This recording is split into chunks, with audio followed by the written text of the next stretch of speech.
Bonjour à tous et merci de prendre le rendez-vous avec nous ce mercredi 6 avril 2022. Les consultations électorales du 8 janvier 2023 focalisent les attentions depuis peu. Les différents partis politiques multiplient les rencontres et déclarations pour laisser transparaître leurs ambitions. Même les tout nouveaux bénéficiaires du récépissé définitif n'entendent pas se faire compter l'événement. Cependant, la méthode, la technique et la stratégie varient d'une chapelle politique à une autre. La nouvelle alliance de Théophile Yarou, par exemple, appelle à une mutualisation des forces de l'opposition, un bouclier sans doute pour mieux faire face au bloc du camp présidentiel. L'on s'interroge donc ce matin de savoir les chances de réussite d'une telle approche. L'appel de Théophile Yarou aura-t-il un écho favorable chez les leaders qui portent la casquette de l'opposition? Eh bien, entre collègues ce matin, on analyse cet idéal prôné par les responsables du parti La Nouvelle Alliance, en lien bien entendu avec les dispositions des tests en vigueur. Et ce sujet qui continue de défrayer la chronique, notamment la désignation par tirage au sort des secrétaires exécutifs des différentes mairies du Bénin, on se propose ce mercredi d'élaborer sur le quota réservé à la gente féminine. Elles sont en effet 26 au total appelées à servir nos collectivités locales. Un grand pas vers la parité, diront certains. Léotine Idowu est la présidente du Rifonga Bénin et milite depuis plusieurs années déjà pour la promotion des droits de la femme et sa participation active dans les instances de prise de décision. Elle sera sur ce plateau pour nous donner son appréciation. Et puis, plus loin, dans Dourales Cedles, on aborde les dispositions relatives à l'établissement de la liste électorale informatisée, l'EI. Dr Walker Folikwe et Herman Anyambosu se prêtent à l'exercice avec en ligne de mire ce matin les dispositions 111 et suivants du code électoral. On va se quitter avec la revue de presse de Asiongon Kani Asiongon. Actu Matin, c'est ici et maintenant. Bienvenue. Bonjour à tous.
Allez, on va prendre les premières informations à la une des parutions de ce mercredi, à commencer donc par le quotidien Maison Fraternité qui titre « Appel à une mutualisation des forces de l'opposition ». Théophile Yarou sur une pente glissante.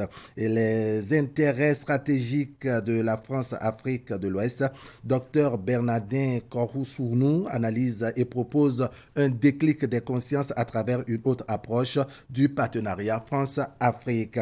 Messe de prémisse du nouvel évêque de Djougou, Bernard de Clairvaux-Tora, aux commandes de son diocèse.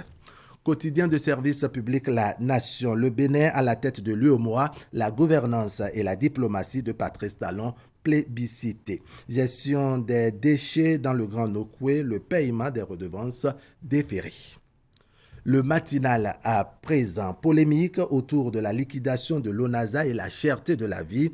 halte à l'amalgame. Développement local, Ruyer annonçait des investisseurs vers la commune de Tofor. On verra de quoi cela retourne tout à l'heure dans le bulletin matinal de William Klika. Quotidien L'Informateur, rencontres diverses entre les partis de l'opposition en vue des législatives.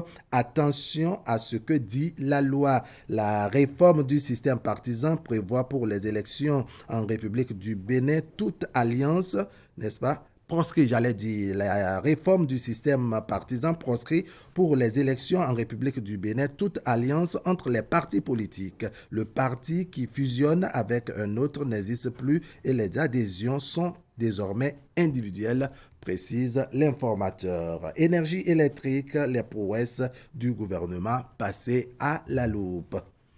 Bénin intelligent, appui aux entreprises au Bénin ANPME, la structure de référence selon l'UEMOA. Et puis, semaine de l'énergie électrique, la SBE ouvre ses portes aux citoyens. Des performances jamais égalées depuis 1960.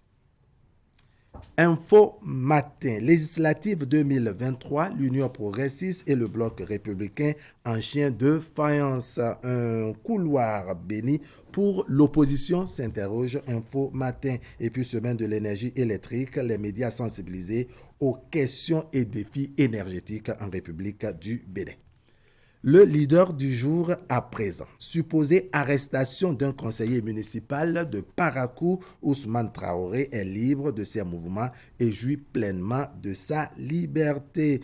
Démarrage effectif du jeune musulman Christelle Rondonoubo assure de sa solidarité permanente à la communauté musulmane. Et puis, il y a Leader Info qui nous informe donc que le maire François Zanoubo a ressuscité, n'est-ce pas, le projet de promotion de la filière palmier à huile. Nous sommes là dans la commune d'Adjo.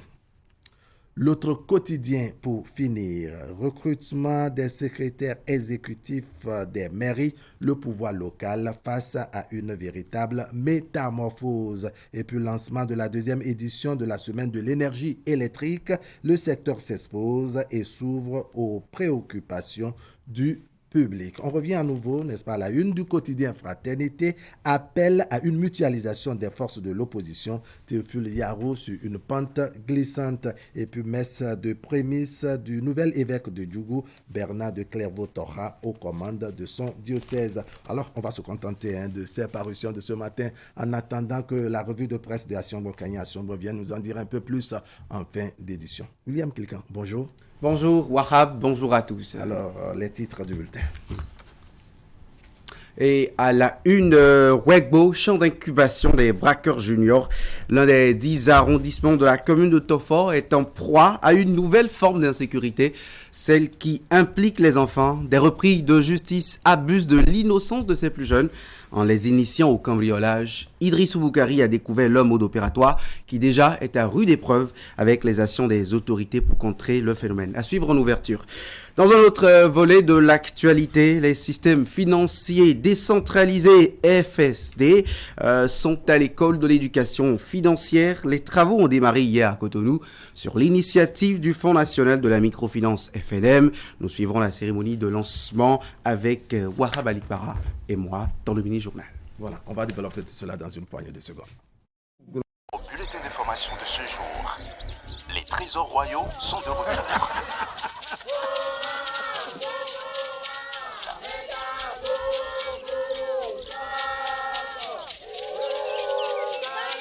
Décodeur a mis derrière 95 000.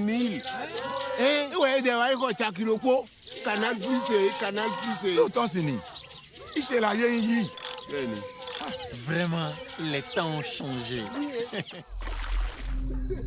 Un trésor vous attend chez Canal+. En ce mois de mars, le décodeur HD est au prix de 1000 francs CFA seulement dès la formule évasion. Rendez-vous dans le point de vente le plus proche de chez vous ou appelez le 70 55.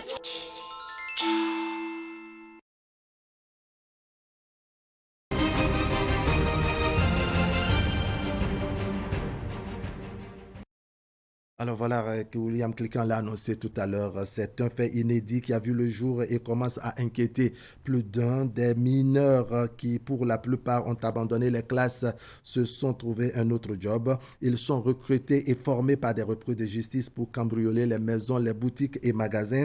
Les victimes sont nombreuses et l'on se pose des questions sur l'émergence de ce phénomène qui dévoile un autre visage de l'insécurité. Nous sommes à Rouegbo, l'un des arrondissements de la commune de Tofor, à une soixantaine de kilomètres de la ville de Cotonou. Comment ces jeunes opèrent? Élément de réponse donc dans cette enquête signée Idrissou Boukari et Ederon Pevi. L'efficacité du dispositif sécuritaire de la police républicaine donne une autre dimension à l'insécurité dans certaines régions du Bénin. À Rouegbo, un arrondissement de la commune de Tofor dans le département de l'Atlantique, c'est un phénomène qui a vu le jour et provoque des inquiétudes dans le rang des populations. Des repris de justice qui recrutent des mineurs, les forment et les envoient à mission. Cambrioler les maisons, boutiques, magasins et autres et ramener le butin à leur patron. Comme les forces de l'ordre ont commencé une traque contre les personnes qui s'adonnent à ces pratiques-là, eux-mêmes, ils ne vont plus sur le terrain opérer. C'est des enfants qu'on forme aujourd'hui, qu'on envoie sur le terrain pour aller commettre les forfaits. C'est là que c'est un peu dangereux parce que les enfants, on ne les attend pas sur ces genres de situations. Mais aujourd'hui, c'est eux qui sont en majorité récupérés par la police sur les actes où les forfaits sont commis. Même la fois dernière, ils avaient enfoncé la porte d'une dame, ils ont volé 900 000. Et on a monté la sécurité jusqu'à ce que le gars, il a fui d'ici. Même il y a un gars, même la fois dernière, on l'a arrêté et c'est lui qui est chargé de former les petits-enfants. Il les forme, il les envoie à la mission chaque nuit. Il les envoie à la mission et il rapporte. Ce qu'il rapporte, c'est lui qui s'en charge pour vendre ça. La formation serait rigoureuse pour minimiser les risques, nous a-t-on appris. Selon les informations recueillies, les enfants les plus exposés à cette pratique sont ceux qui dorment dans les ateliers loin de leurs parents. Parmi les 4 enfants appréhendés par le commissariat de Rouegbo dans le dernier cas en date, le fils d'un agent de la police républicaine. Le mode opératoire pour dépouiller leurs victimes est inimaginable. Pour voyager dans 3 jours, à partir d'aujourd'hui, on peut commencer à jeter les acides dans une nuit. Et dans la nuit, on fait comme ça. On enlève des choses là. Le lendemain, on ajoute ça.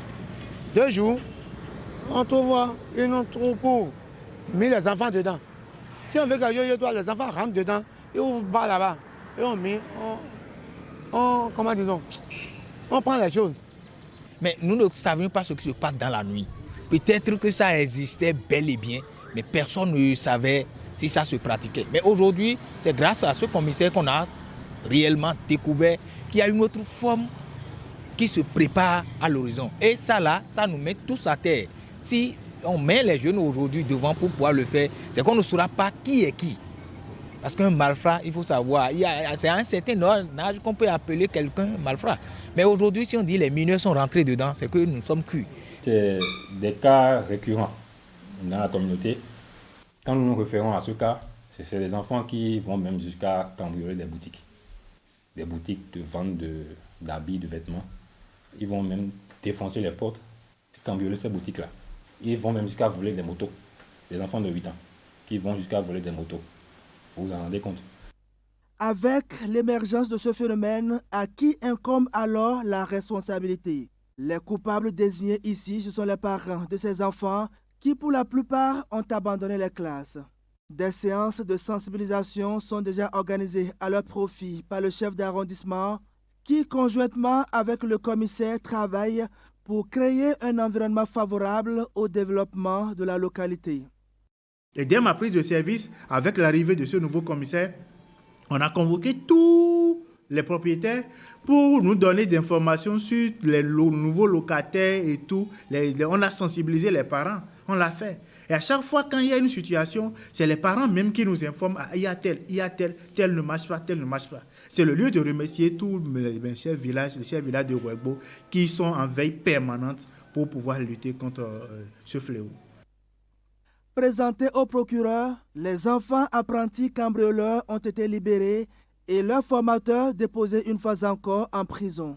Face à la délicatesse de ce phénomène qui vient de clore, il va falloir prendre le taureau par les cornes pour l'étouffer avec des mesures d'accompagnement des enfants en situation difficile. Voilà, je vous invite à prendre le rendez-vous de 21h, toujours sur Canal 3 Bénin pour suivre la version beaucoup plus détaillée, n'est-ce pas, de cette enquête réalisée par Idrissou Boukari dans l'arrondissement de Ouébo, commune de Tofo. On va se rendre maintenant à Boycon pour prendre des nouvelles de l'évolution sur place de la nouvelle phase d'enrôlement au RAVIP. William Klikan. Wahabali Para, ce nouvel épisode enclenché pour permettre la réalisation de la liste électorale informatisée beaucoup plus fiable et crédible suit son cours.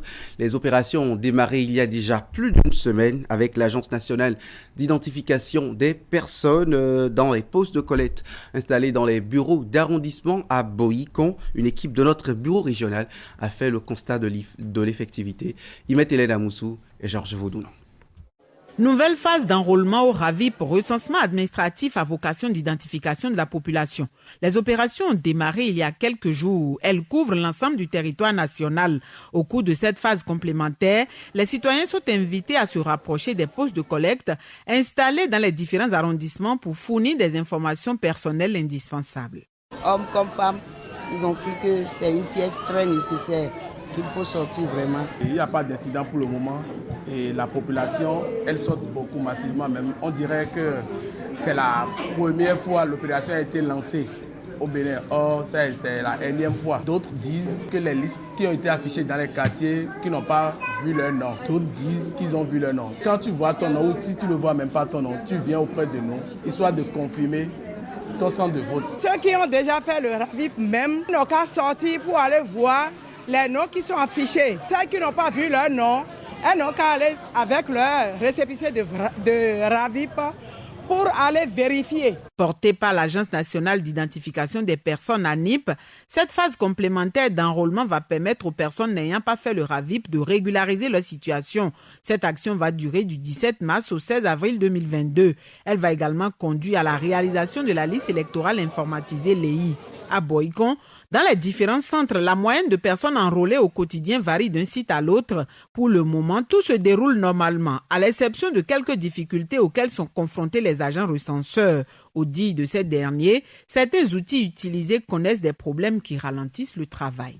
Notre tablette n'a pas d'autonomie, ça se décharge rapidement. Mais vous voyez la foule qui est autour de nous, non? On n'arrive pas à enregistrer le nom souhaité. Ça se passe bien dans l'ensemble, seulement que dans certains arrondissements, comme par exemple chez moi, à Zonkon, il manque un agent, surtout l'agent LEI, qui est un agent très important pour la liste électorale informatisée. Par endroit, il y a du monde. Ces derniers n'arrivent pas à réceptionner tout le monde, ce qui donne la peine à la population qui, par endroit, se fâche et laisse. Nous prions au gouvernement de changer ces matériels et encore de revoir encore les stratégies, soit de relancer encore une nouvelle fois, bien de revoir la date, ça serait une bonne chose pour la population. Comme dans la ville Carrefour, dans certains postes de collecte des communes environnantes, c'est le même scénario.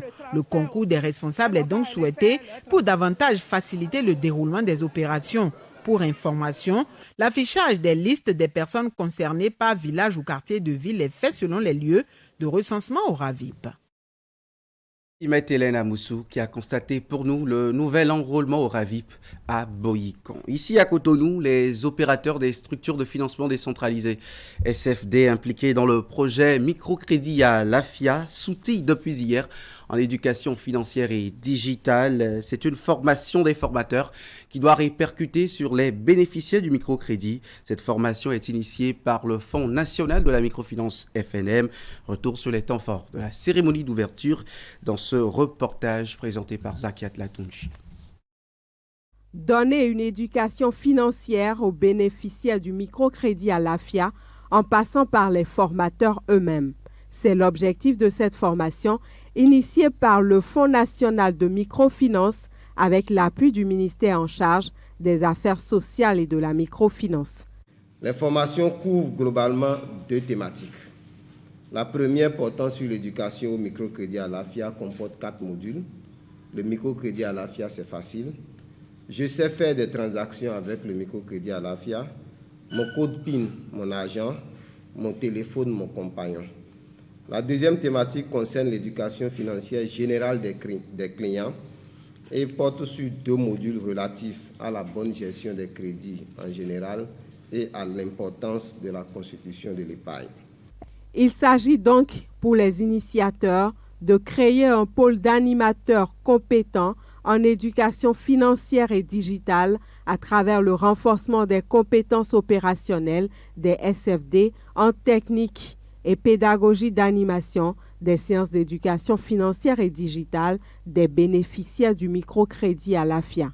D'où l'importance d'équiper les participants en outils de formation. Les opérations effectuées depuis le lancement du produit au 31 mars 2022 ont permis de toucher 226 000 bénéficiaires pour plus de 11,7 milliards décaissés. 14 SFD sont impliqués dans la mise en œuvre et couvrent les 12 départements du pays. Grâce au microcrédit à l'AFIA, près de 65 000 bénéficiaires ont obtenu leur certificat d'identification personnelle et 130 000 nouveaux comptes Mobile Money ont été ouverts. Le présent atelier revêt donc une grande importance du fait qu'il couvre une thématique qui va au-delà du microcrédit à l'AFIA. L'atteinte de cet objectif d'éducation financière et digitale des bénéficiaires du microcrédit à l'AFIA s'inscrit dans la droite ligne de la stratégie régionale avec pour but l'amélioration de l'accès des populations démunies au circuit de production de la richesse nationale. Opérateurs économiques et partenaires sont attendus demain à Tofo, jeudi 7 avril, pour une table ronde. Les échanges vont se tenir dans la perspective de concrétiser l'ambition des autorités communales de faire de cette commune un pôle économique, agricole et culturel. Une conférence de presse a été organisée hier à Cotonou pour annoncer les grandes lignes de ce rendez-vous. Précision à Siongon Kanye, à Siongon et d'Erumpevi. En prélude à la table ronde sur l'attractivité et la compétitivité de la commune de Tofo, cette conférence de presse. À l'occasion, l'Agence nationale d'aménagement des territoires et la mairie donnent une idée de ce dont il s'agira jeudi. Il est question des potentialités de la commune à mettre en valeur.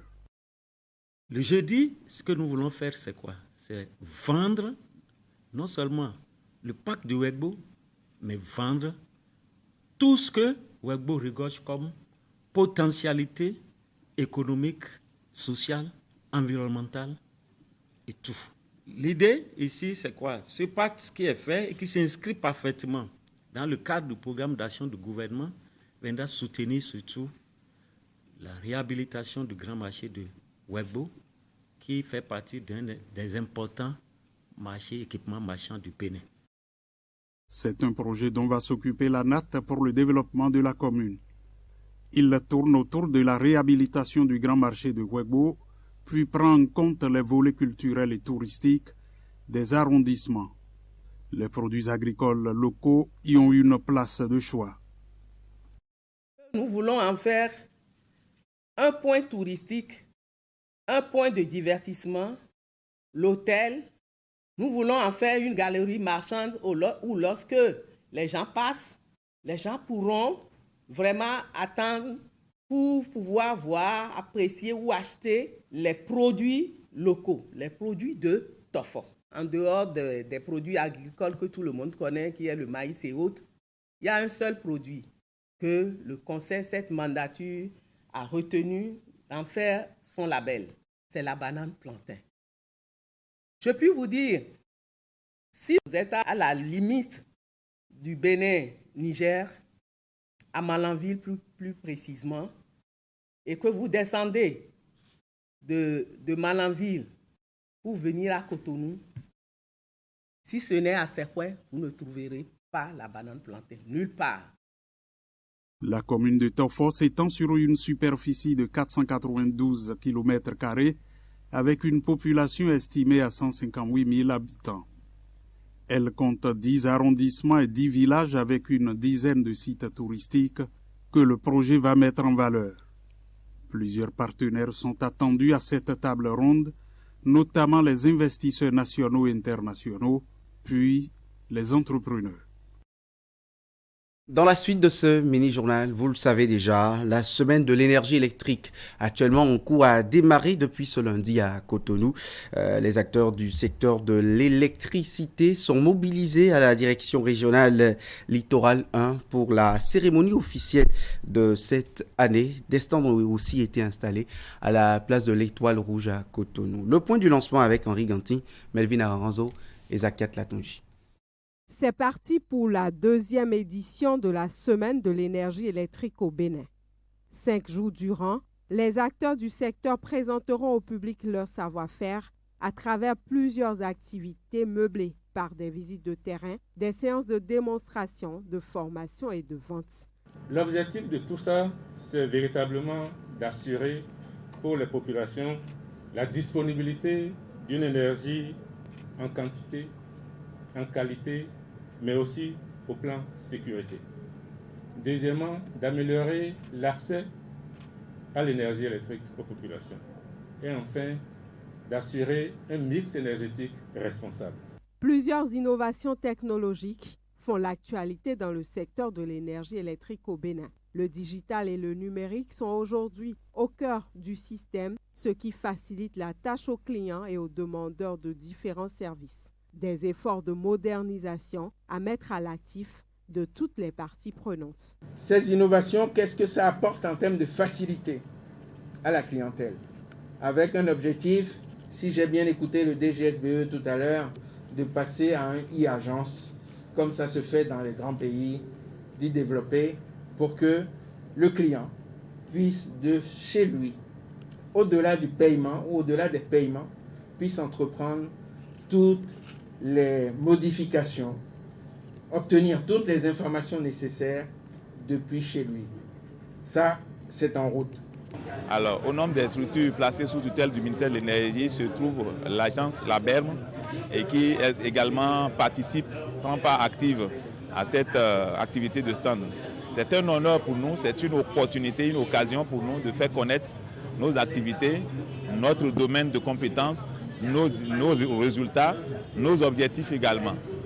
Les sites d'exposition sont ouverts au public et s'animent durant toute la semaine de l'énergie électrique. Celui de Cotonou est installé à la place de l'Étoile Rouge. Rendons-nous à Ouida. Après réception des commandes, la Société nationale de mécanisation agricole Sonama a livré ses tout premiers tracteurs aux clients, au nombre de 450 au total. Pour l'instant, une première vague de 20 producteurs a reçu les clés des machines et tous les accessoires connexes hier au site de la Sonama à Ouida. C'est le directeur des opérations en personne qui a procédé à la remise. Idrissou Boukari et Rachidi Souberou pour les précisions.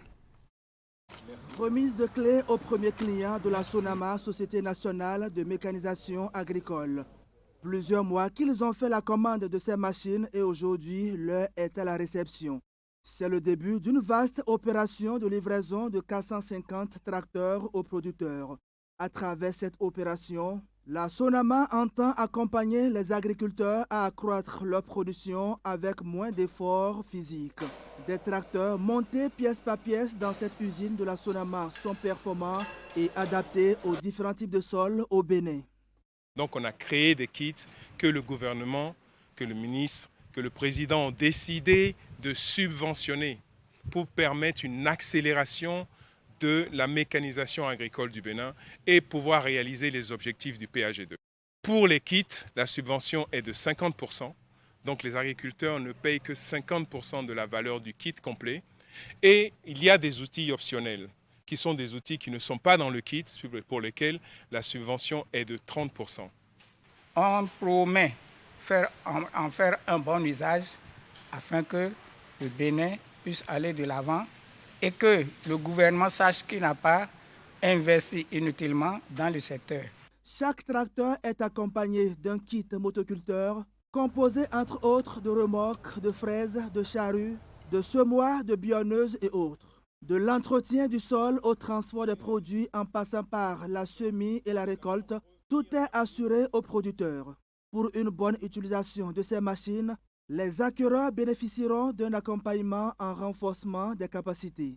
Il y a un programme prévu pour eux où nous allons les former sur l'utilisation de leur équipement. c'est-à-dire comment faire la prise en main du tracteur, comment atteler les outils au tracteur, également comment faire les entretiens. Mais dans le même temps, on va également les briefer sur comment utiliser correctement l'outil sur le terrain. Notre but, c'est de faire en sorte que nous ayons, et ça c'est la mission de la Sonama, tout un écosystème. Donc la partie commerciale et la partie après-vente qui permettent d'entretenir, de vendre d'abord, de conseiller les agriculteurs, d'entretenir les tracteurs de manière à ce que 7 ou 8 ans après, ils soient encore en pleine forme et qu'on puisse les livrer à la prochaine génération de tracteurs. L'opération va durer tout le mois d'avril pour satisfaire les producteurs ayant fait des commandes. Les 20 premiers heureux que vient de faire la Sonama pourront commencer les travaux dans leur champ dès cet instant. Les machines et les accessoires ont une garantie d'1 an.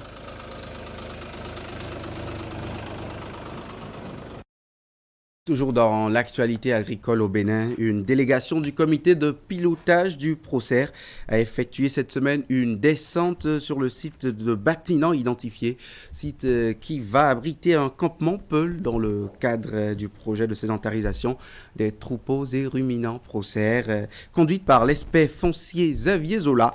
Cette équipe est allée non seulement pour visiter cet espace identifié, mais aussi et surtout rencontrer les transhumants pour leur expliquer le bien fondé de l'initiative gouvernementale. On va retrouver Alassane Harouna pour les précisions. Nous sommes ici à Batina, hameau du village de Tikwanti, dans l'arrondissement de Peperiakou, commune de Natitengu. C'est l'un des sites identifiés dans le cadre de la mise en œuvre du projet de sédentarisation des troupeaux de ruminants au Bénin PROCER. Pour informer et expliquer aux éleveurs transhumants les mesures prises par le gouvernement pour réduire de façon drastique les effets pervers de la transhumance, une délégation du comité de pilotage du PROCER, accompagnée des autorités locales, a effectué une descente sur le terrain. Nous sommes revenus sur la problématique aujourd'hui des solutions que le gouvernement est en train de trouver face à la transhumance qui crée tant de dégâts dans le pays. Les campements où les éleveurs vivent seront donc bien entendu sauvegardés. Les champs, donc là où les éleveurs font des champs de culture vivrière, pour leur permettre donc de se nourrir et pour leur permettre aussi donc de faire peut-être de vendre pour disposer d'un peu d'argent aussi, seront sauvegardés. Et à côté, donc, il y aura le site de l'ordre de 50 hectares pour faire donc les champs de fourrage et les points d'eau comme on a également visité tout à l'heure et donc permettre à ces éleveurs-là de pouvoir limiter donc et éviter toutes sortes de déplacements. Dans la partie septentrionale du pays, la période de la saison sèche est caractérisée par des grands déplacements des bouviers. Une période qui rime avec des conflits entre agriculteurs et éleveurs. Nous sommes en pleine saison sèche. Les animaux ne sont pas à l'intérieur du campement. Ils sont sur le terrain à la recherche de l'eau et du fourrage. Ce qui montre déjà le désastre, ce problème même qui est à la base des conflits entre agriculteurs et éleveurs, parce que les animaux sont obligés de se déplacer donc à la quête de ce besoin essentiel pour la vie. Donc le projet PROCER, avec les investissements prévus et avec le mode de sécurisation de la terre, donc permettra à cette activité d'élevage de pouvoir se sédentariser, d'avoir sur place l'eau et le fourrage nécessaires au développement des ruminants.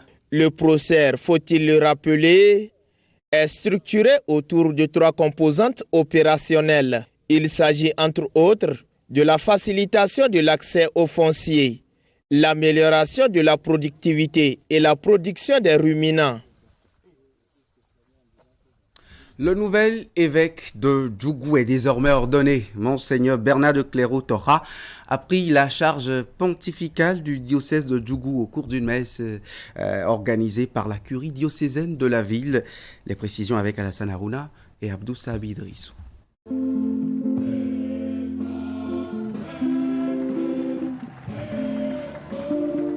Le nouvel évêque du diocèse de Djougou vient ainsi de prendre la charge épiscopale.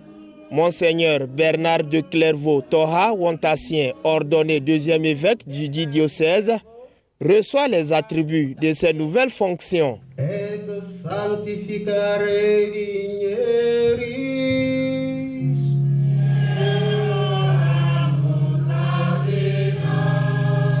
C'est au cours de cette messe pontificale qui a mobilisé autorités politico-administratives, prêtres, fidèles et hauts dignitaires catholiques que le nouveau pasteur est investi. Frères bien-aimés, acceptez-vous la charge que nous ont confiée les apôtres et que nous allons vous transmettre par l'imposition des mains? Oui, j'accepte cette charge au service du peuple de Dieu et je m'engage à la remplir jusqu'à la mort avec la grâce de l'Esprit Saint. Avant d'occuper le siège qui symbolise l'autorité, l'enseignement et la juridiction épiscopale, l'ordinat a suivi rigoureusement les rites canoniques. De la prière de l'ordination, matérialisée par l'imposition de l'évangéliaire à la litanie des saints, en passant par la remise de la mitre, l'anneau et la crosse bâton pastoral, rien n'a été occulté au cours de cette cérémonie. Recevez le bâton de pasteur, signe de votre charge. Prenez soin de tout le troupeau du Seigneur. Souvenez-vous des qualités du bon pasteur. Et la plus grande qualité, c'est d'être prêt à donner sa vie pour que le troupeau puisse vivre. Offrez facilement et généreusement votre beau sourire paternel et fraternel à tout le monde. Et d'abord aux prêtres, vos collaborateurs les plus proches. Je me tourne donc vers vous, chers confrères dans le sacerdoce, vers vous, mes frères et mes amis, vous, mes plus proches collaborateurs. Je vous déclare la confiance et je compte sur vous. C'est ensemble que nous allons paître le troupeau. Je vous remercie d'ores et déjà pour votre amitié et votre zèle. Né le 20 août 1970 à Abomey-Calavi, le père Toha Wantassien, successeur de Monseigneur Paul Vieira, entend davantage œuvrer pour la cohabitation pacifique entre les différentes confessions religieuses dans la Donga.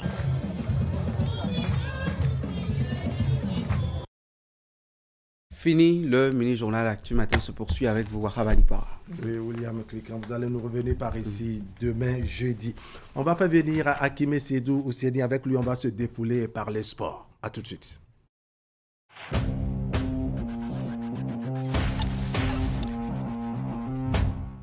Chers clients, partenaires et abonnés du groupe de presse Fraternité, pour toute commande et information relative à nos produits et prestations à Fraternité FM, Fraternité, Canal 3 Télévision, appelez les numéros suivants aux heures et aux jours ouvrés.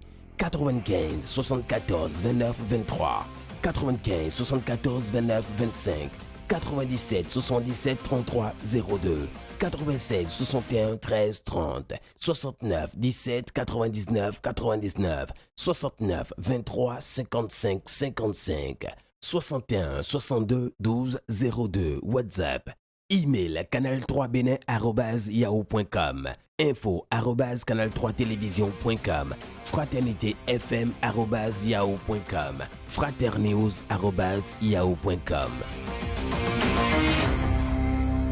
Pour une meilleure productivité, vous avez besoin de matériel informatique de qualité qui répondent à vos attentes. Chez Microland Informatique, nos PC sont adaptés à vos besoins. Du 1er au 31 mars 2022, venez profiter de nos packs spéciaux PC et tablettes avec des réductions allant jusqu'à moins 40% et plusieurs accessoires vous sont offerts en cadeau. Visitez-nous vite dans notre showroom à Gonry, en face de la librairie Notre-Dame. Jusqu'à 12 mois de garantie. Service après-vente et livraison assurée. Contact vendeur 95 95 28 24. Microland, votre solutionnaire numéro 1 en informatique.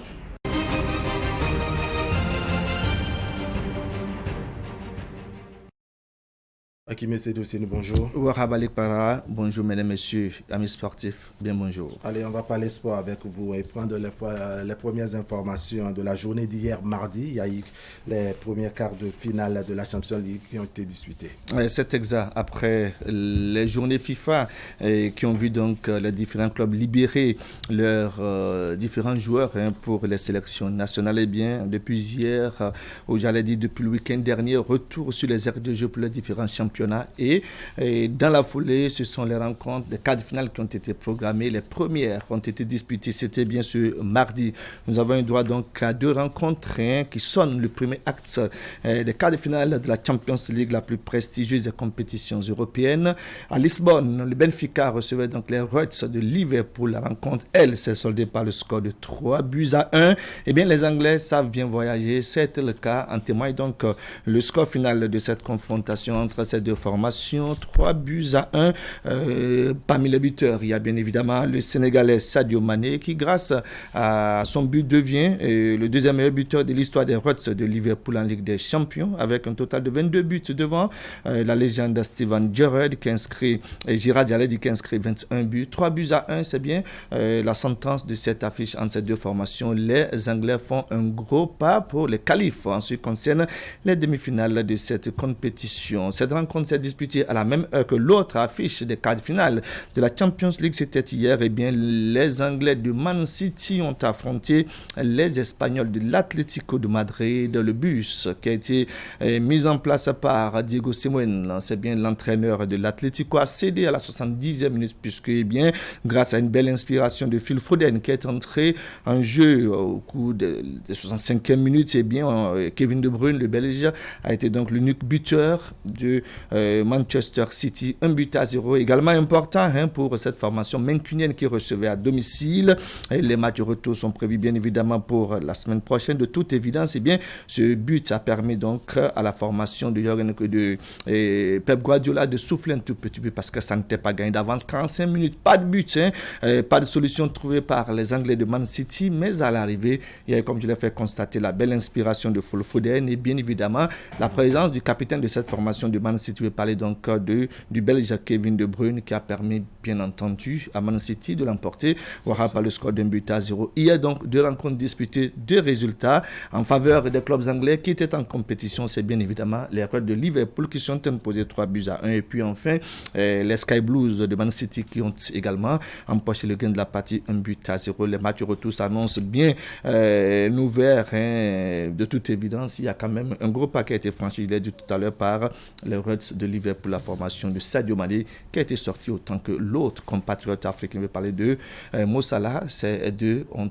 participé donc à la victoire hier de Liverpool. Aujourd'hui, nous sommes mercredi, on aura droit. Mercredi aujourd'hui. Exactement, les 2 dernières rencontres des quarts de finale de la Champions League. Rencontre attendue ce mercredi, c'est bien le duel Wahab entre les Blues de Chelsea, l'équipe championne en titre, et puis je dirais le détenteur de plus de trophées de la Champions League. Je vais parler donc du Real Madrid, 2 formations qui se connaissent très bien, qui s'étaient déjà affrontées la saison sportive dernière, humiliées par les Blues de Chelsea. Eh bien, le Real Madrid a dans le viseur de prendre sa revanche. C'est évident que c'est sur 2 rencontres, mais pour le moment, le match aller se dispute donc du côté donc de l'Angleterre entre les Blues de Chelsea et puis le Real Madrid. Rencontre très ouverte, très attendue pour les fans de part et d'autre de ces 2 différents clubs. On va rappeler un peu que, eh bien, il y a le grand retour du buteur maison du Real Madrid. Je vais parler donc de Karim Benzema qui était buteur à l'occasion de la 30e journée de la Liga espagnole. C'est vrai que la Liga espagnole, elle est bien différente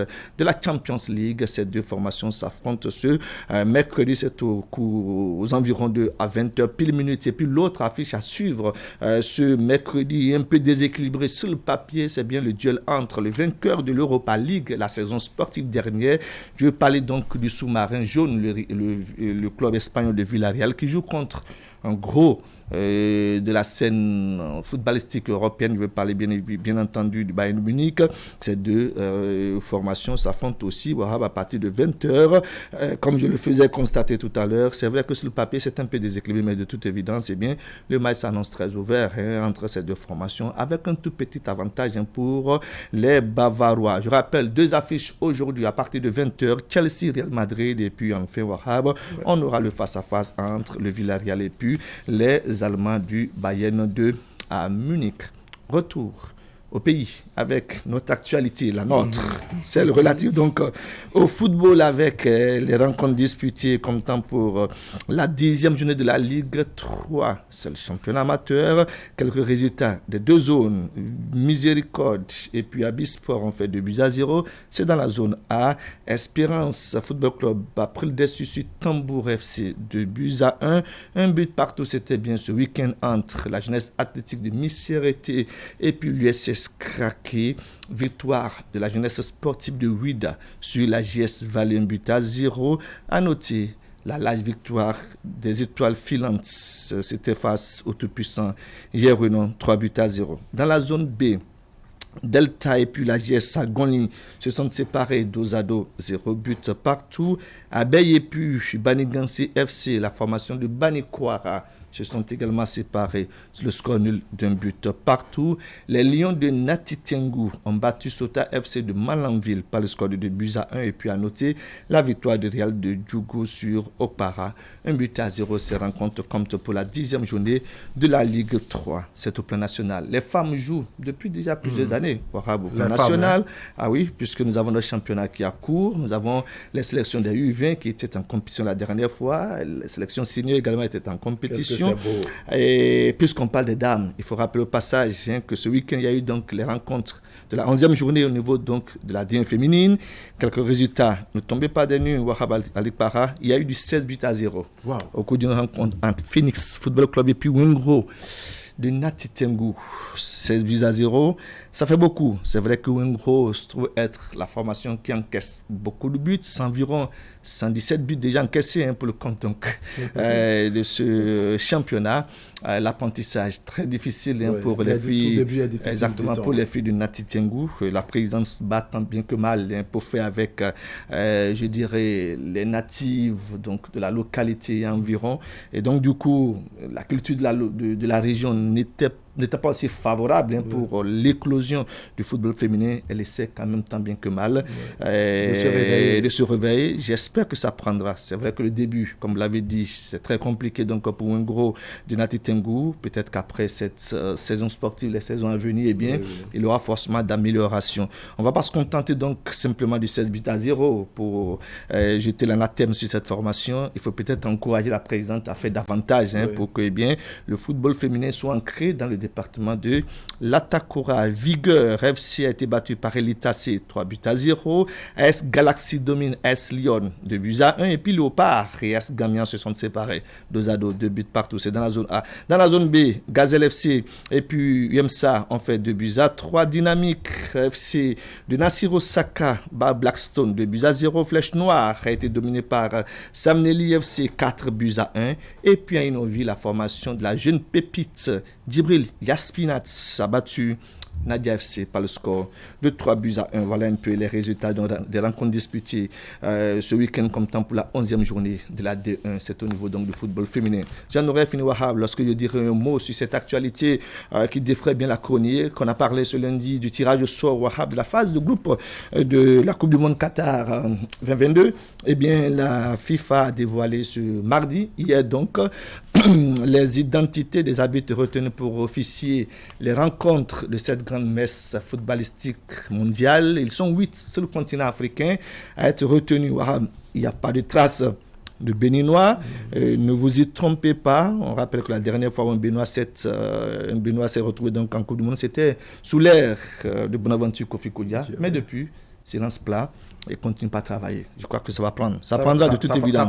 Parce qu'ils sont souvent sollicités pour les compétitions africaines. Oui. Peut-être que d'ici là, ils vont bien se comporter. Ça va évoluer beaucoup plus en termes de qualité. Et peut-être que d'ici, la saison, 4 ans plus tard, en 2026, on aura peut-être un sifflet béninois au mondial. On va rappeler rapidement les noms des 8 qui ont été retenus pour le mondial Qatar 2022 au niveau du continent africain. Wahabia, Mustafa et Gobal de l'Algérie, Redouane Died, c'est un Marocain, le Maroc étant également présent donc à cette phase finale de la Coupe du Monde, non seulement avec sa sélection mais aussi avec un sifflet noir. Papa Gassama qu'on ne présente plus, c'est le Gambien considéré comme le meilleur sifflet africain, même si les Algériens vont l'accuser d'être le responsable de leur élimination dans la course pour le mondial 2022. C'était bien évidemment à l'occasion de la dernière rencontre disputée comme temps pour les barrages de ce mondial. Papa Gassama a été retenu parmi les sifflets qui seront du côté donc du Qatar pour le mondial 2022. Balmak Tessema de l'Éthiopie également sollicité autant que Victor Gomez, le Sud-Africain. Un autre nom qui a fait frissonner certains, c'est bien Gianni Sikazwe. Oui. Vous avez entendu parler de lui, Wahab, c'est le Zambien, célèbre. Depuis la dernière Coupe d'Afrique des Nations, surtout après la rencontre Tunisie-Mali, au cours de laquelle il a perdu les pédales. Voilà, en fin de match à cause du il a donné les raisons. Il a parlé d'une insolation, mais bon, dans la foulée, c'est qu'on ne retiendra pas l'insolation, on retiendra ce qui s'est passé sur l'heure de jeu. Ce qu'on a constaté sur le terrain. C'est d'ailleurs ce qui fait de lui le célèbre arbitre africain de la dernière Coupe d'Afrique des Nations. Il rappelle son nom, Gianni Sikazwe. Maguette Ndaye, le Sénégalais également retenu donc pour ce mondial. Et puis enfin, Jean-Jacques Ndala, il est de la RD Congo. Ce sont donc Wahabango, les 8 sifflets africains qui ont été retenus pour le compte du mondial Qatar 2022. Voilà, je descends Wahab. En deux choses, c'était le sport ce mercredi matin. C'était le sport avec vous, Hakim Seydou. Vous restez avec nous. On va parler politique, on va parler également des femmes, la gente féminine, le quota de 34% accordé aux femmes. On aura sur le plateau tout à l'heure Léontine Idowu, qui est la présidente du Rifonga Bénin, elle qui mérite depuis plusieurs années, n'est-ce pas, pour la promotion des droits de la femme et leur participation à des instances de prise de décision. Elle viendra nous dire quelle est son analyse, son appréciation de tout ce qui est fait. Est-ce que nous avons fait un pas, n'est-ce pas, vers la parité? On aura sa réponse tout à l'heure sur le plateau. Elle sera rejointe, n'est-ce pas, par Emma Nanyamboso. À tout de suite. Oser. Croire. Célébrer. Vous l'espériez, il est enfin là. Envie de gagner des millions? Va sur onesbet.bj pour créer ton compte. Fais ton dépôt via MTN Mobile Money ou Move Money. Place tes paris pour te faire plein de gains. OneXBet, les paris pour tous les goûts. Attention, attention. La Covid-19 continue de sévir. Pour vous protéger et protéger les autres, vaccinez-vous. Vous êtes âgé de 18 ans et plus, vous pouvez recevoir les doses des vaccins contre la Covid-19. Vous avez 12 ans et plus, le vaccin Pfizer peut vous être administré. Alors faites le geste qui sauve. Rendez-vous dans les postes de vaccination implantés dans l'information sanitaire de votre arrondissement et de votre commune ou appelez le 136 pour tout renseignement. Les vaccins contre la COVID-19 sont sûrs, efficaces et gratuits. Pour tout savoir sur l'épidémie de coronavirus au Bénin, rendez-vous sur le site web www.gouv.bj/coronavirus. Ceci est un message du gouvernement de la République du Bénin. Pour votre plaisir et celui de vos enfants, la découverte des trésors royaux et de l'art contemporain du Bénin se poursuit avec l'atelier de pratique artistique.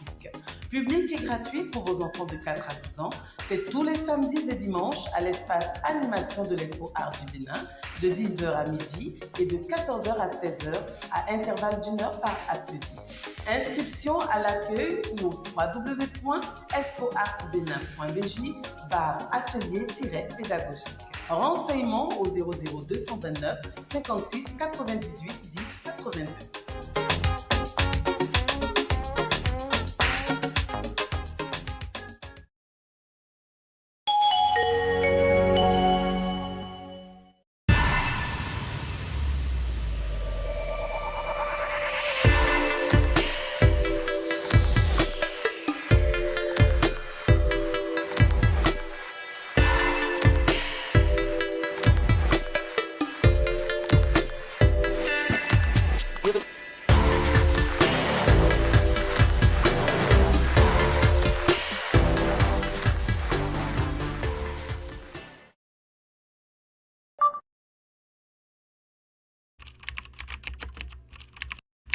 Votre chaîne Canal 3 Bénin à portée de main.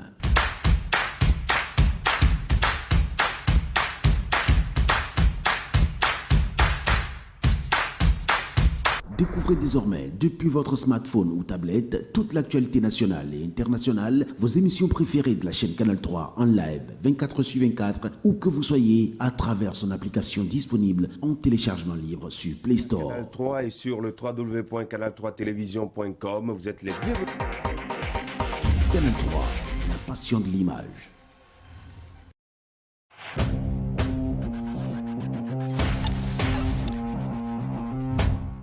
Chers clients, partenaires et abonnés du groupe de presse Fraternité, pour toute commande et information relative à nos produits et prestations à Fraternité FM, Fraternité, Canal 3 Télévision, appelez les numéros suivants aux heures et aux jours ouvrés.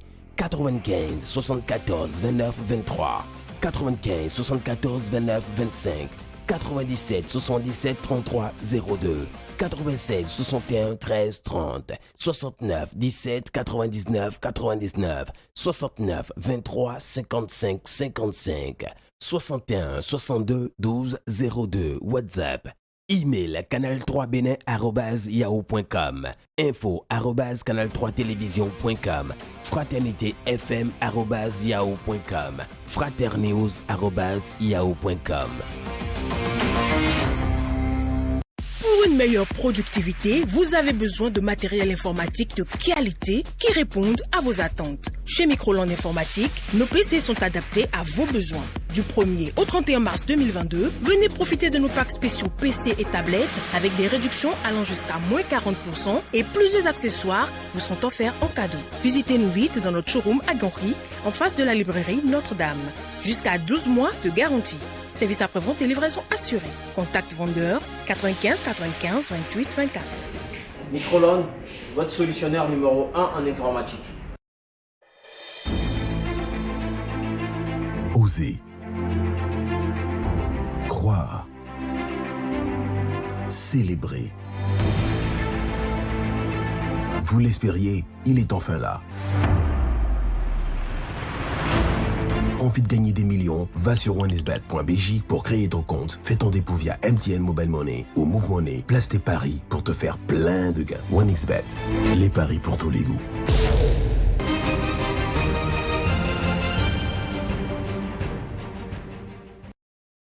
Voilà, Herman Agnabos, bonjour. Bonjour, Rabalikara. Madame Léotine Idéou, bonjour. Bonjour. Bienvenue sur le plateau d'Actu Matin. Vous êtes la présidente du Rifonga Bénin. J'ai annoncé en introduction que depuis plusieurs années déjà, vous militez pour la promotion des droits de la femme et surtout leur participation aux instances de prise de décision. N'est-ce pas? Depuis la semaine dernière, les SE, les secrétaires exécutifs des différentes mairies du Bénin sont connus. On a une forte participation des femmes. En tout cas, on en a 34%, pour ne pas dire 26 femmes dans le lot. Je vais prendre d'abord votre première réaction après que les résultats soient tombés. Merci beaucoup. Oui, après les résultats, nous avons tout de suite parcouru la liste pour voir si effectivement ce qu'on nous a promis a été respecté. Et nous avons constaté que les 30% sont respectés et même dépassés, puisque nous sommes à 34% avec 26 femmes parmi les 77. Donc, pour nous, membres du Rifonga, c'est un effort. Et nous félicitons les femmes, parce que pour avoir déposé les dossiers, faire le test et sortir. Donc je dis félicitations à toutes ces femmes et également aux hommes parce qu'ils auront à nous diriger dans toutes les 77 communes du pays. Et merci également au chef de l'État qui a souhaité qu'on doit réserver un quota pour les femmes. Et cela a été fait. Donc c'est une bonne chose. Et nous souhaiterions qu'il continue à nous aider. D'accord. Vous avez besoin d'aide alors. Vous avez besoin d'aide. On a besoin d'aide puisqu'il faut la volonté politique. Là-bas, ces choses ne sont pas comme au marché. et chacun se lève, il y va. Il y a des cheminements, il y a la volonté politique. Peut-être s'il n'avait pas parlé de 30%, il y a 403 qui ont réussi pour 77. On pouvait choisir rien que les hommes. Est-ce que vous voyez? Parce que la réserve est encore kilométrique là. Donc c'est pour cela que nous avons compris qu'il y a eu un effort et il faut féliciter. Parce que quand ça ne va pas, nous le disons. Quand ça va aussi, nous devons le dire. C'est ça le développement. D'accord. Hakim, pensez-vous que nous avons fait un grand pas, sinon nous avons fait un pas au moins vers la parité tant souhaitée par les femmes et également prônée par le chef de l'État?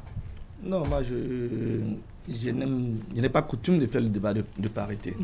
Parce que on ne s'en sortira jamais. La parité n'est pas évidente parce que rien n'a jamais été aussi facile, n'a été vraiment pair.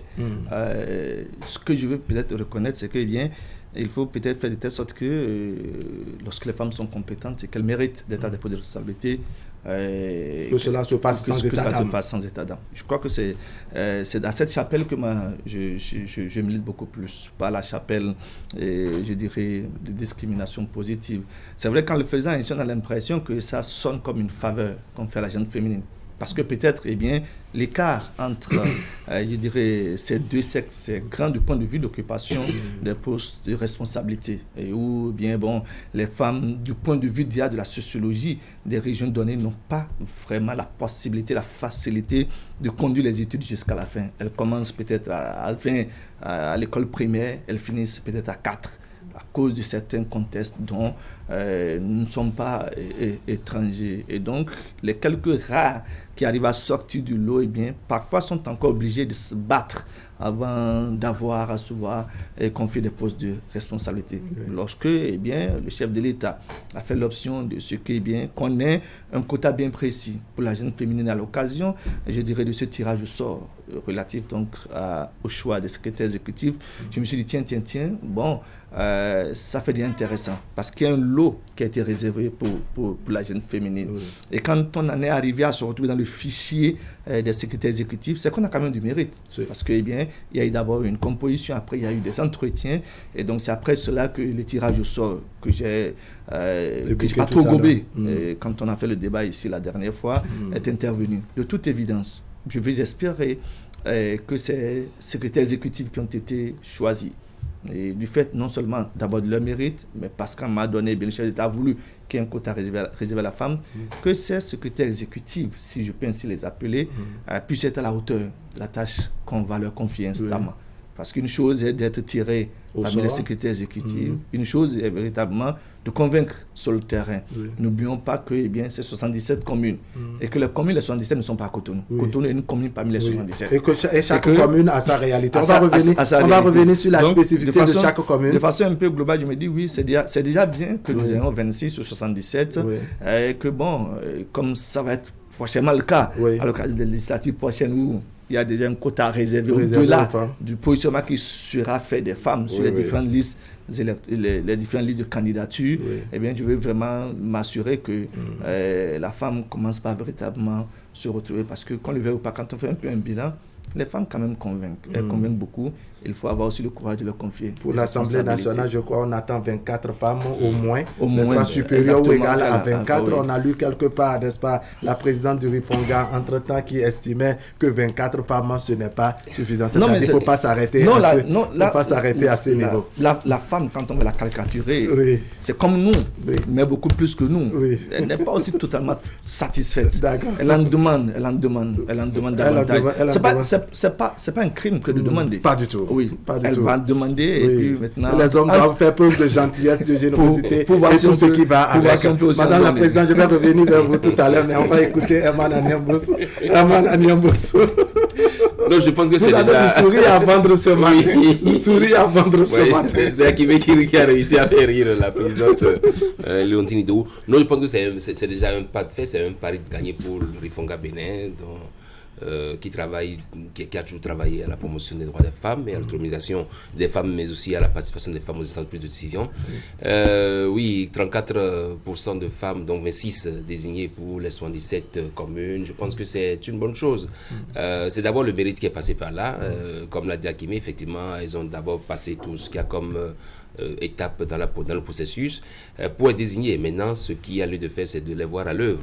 Parce que, comme il l'a dit également, chaque commune avait ses spécificités. En attendant, bien sûr, également qu'il y ait des désistements ou en attendant qu'il y ait des confirmations, parce que là aussi, ceux et celles qui ont espéré être désignés dans certaines communes et qui l'ont été un peu ailleurs vont peut-être ont le temps de réfléchir pour voir si elles prennent. Donc, même les 26 femmes désignées, on peut encore se dire, on attend de voir ce que c'est. Est-ce que les tests sont prévus que quand il y a désistement, on remplace poste pour poste? Est-ce que les tests sont prévus que quand une femme, par exemple, désiste, est-ce qu'on prend une femme pour la remplacer ou alors il va alors falloir reprendre le test pour revoir les choses? Je pense que c'est beaucoup de choses à la fois. Pour ma part, c'est bien que les femmes soient désignées, mais c'est aussi bien qu'elles puissent prouver de quoi elles sont capables une fois qu'elles seront installées à ces différents postes. Madame Léontine, pour vous qui vous battez tout le temps, Herman Agnambossou s'interroge sur la compétence et la capacité des femmes sur le terrain. Quelle est votre réaction? Je suis étonnée. Oui. Parce que la femme, quand on dit femme, c'est tout. Même les hommes compétents. C'est-à-dire, on ne parle jamais, on ne demande jamais la compétence des hommes. Pourtant, nous avons vu des hommes dans ce pays qui ont démérité. Et qui fabrique l'homme? C'est la femme qui l'éduque. Et comme l'a si bien dit quelqu'un, derrière chaque homme puissant se trouve une femme. Cela veut dire quoi? Et vous oubliez aussi que la femme, c'est la dernière chose que le Seigneur a fabriquée. Donc, en la femme, Dieu a mis toutes les perfections. Parce que c'est le dernier élément. On vous a fabriqué. Vous n'avez pas pensé que Dieu était fatigué, n'est-ce pas? Il n'avait pas suffisamment d'inspiration en créant la femme. Il vous a fabriqué, il vous a observé, il a vu que vous êtes en train d'errer et il dit, il lui faut un second. Et le second là, il a mis la perfection parce qu'il a déjà fabriqué la terre, tout. L'homme. Donc vous n'avez pas pensé qu'il était fatigué, qu'il manquait d'inspiration? Pas du tout. C'est pourquoi la femme a toujours un sixième sens. Si vous avez l'habitude d'écouter votre femme, vous ferez moins de bêtises. Nous avons un sixième sens. Et en plus de ça, nous sommes allés à l'école avec vous. C'est vrai. Il a raison, Agnambossou a raison, à dire que quand les gens commencent, ça ne finit pas. Mais notre gouvernement a fait des efforts. Il y a des communes aujourd'hui, si on ne fait pas attention, nous aurons le renversement de la vapeur. C'est-à-dire? Il y a beaucoup de filles qui sont à l'école présentement. Et ces femmes et ces filles, moi j'en suis fier aujourd'hui, depuis près de 3 ans, quand on donne les résultats de baccalauréat, les séries scientifiques, la D, surtout la C, ce sont les femmes qui sont premières. Donc cela veut dire que ça avance. Et nous tous, nous devons faire en sorte que ça avance. Nous devons élever les garçons et les filles de la même façon. Parce que d'ici à là, il y a un autre problème qui commence à se poser. C'est le problème de Viromégon. Puisque nous avons dit tous les enfants à l'école. Comment nous pouvons dire tous les enfants à l'école et espérer que certains enfants soient à la maison, abandonnés, à servir les autres? Non. Moi, je crois que en matière de compétences, quand la femme n'a rien envié à l'homme. Moi, la preuve, on a vu ce qui s'est passé avec à la Cour constitutionnelle il y a quelques années, où le pays a failli basculer, mais qui a sauvé cette nuit-là. C'est vrai, il y a un journaliste, mais la femme a eu le courage de dire. Et c'est ça qui nous a maintenus en paix. Quand on dit femme, c'est un instrument de développement. C'est un instrument de paix. Qu'il ne faut pas banaliser. Qu'il ne faut pas banaliser. Parce que nous voyons loin, très tôt. Et nous analysons beaucoup les faits avant de nous engager. Et moi, je parie que ces femmes qui ont subi le même test que les hommes et qui sont sorties ne doivent pas être des femmes de dernière heure. Elles vont montrer leurs compétences. Vous vous rappelez, la seule femme à l'époque au nord, je ne sais plus si c'est Kérou, qui était mère, mais à l'arrivée, Dapia Wasangari, si elle a battu tous les hommes, les 76 sur le plan gestion. Il était interdit de prendre de l'argent pour lui acheter des véhicules. Elle venait à Cotonou, à toutes les réunions en taxi, et le partenaire, voyant sa gestion, était la seule qu'on a autorisée à avoir un véhicule. Donc, c'est pour dire que quand la femme veut, Dieu veut. D'accord. Alors, votre commentaire développement tout à l'heure suscitait la réaction de Hakimé qu'on va écouter. Non, je crois que le débat, si on le circonscrit pas, on risque de faire le débat de, mettons quoi, un débat religieux. Non, c'était juste une parenthèse. On va revenir sur le contenu même de notre... La femme, personne ne dénie la qualité de la femme. Ni ses compétences. Exactement. Mais n'oublions pas que dans l'exécution des faits, dans la mise en œuvre de bien de choses, eh bien, on ne dira pas que la femme c'est la perfection, mais alors le débat de perfection de la femme, encore que la perfection, elle n'est du tout pas humaine. Le débat de la femme a un sixième sens, l'homme aussi a un sens, un sixième aussi. C'est une question de réflexe, c'est une question d'anticipation. Et donc chacun a un sens d'anticipation qu'on peut trouver aussi bien au niveau des hommes qu'au niveau des femmes. Et quand on veut aller beaucoup plus en profondeur, contextualiser le débat de la femme, c'est qu'on risque de dire que la femme il y a 10 ans n'est pas la femme il y a 5 ans, n'est pas la femme d'aujourd'hui.